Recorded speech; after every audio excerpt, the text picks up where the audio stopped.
చంద్రబాబు అధికారులపై తీవ్ర అసంతృప్తి వ్యక్తం చేస్తున్నట్లు టీటీడీ చైర్మన్ బిఆర్ నాయుడు తెలిపారు. నేడు ముఖ్యమంత్రి 11:45 తిరుపతికి వస్తున్నట్లు చెప్పారు. చనిపోయిన కుటుంబాలకు సీఎం ఎక్స్గ్రేషియా ప్రకటిస్తారని తెలిపారు. ఘటనపై సీఎం సీరియస్ వార్నింగ్ ఇచ్చారని తెలిపారు. తిరుపతి చరిత్రలో ఇలాంటి ఘటనలు ఎప్పుడూ జరగలేదన్నారు. ఓ సెంటర్ వద్ద ఉన్న పొలంగా గేటు తెరవడంతోనే ఈ ఘటన జరిగినట్లు స్పష్టం చేశారు. చాలా దురదృష్టకరమైనటువంటి ఈ వార్త విన్నాం. ఇది జరగరానిది జరిగింది.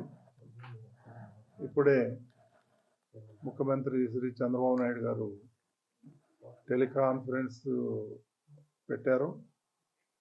అందులో ఆయన ఈ అధికారుల మీద తీవ్ర అసంతృప్తి వ్యక్తం చేశారు.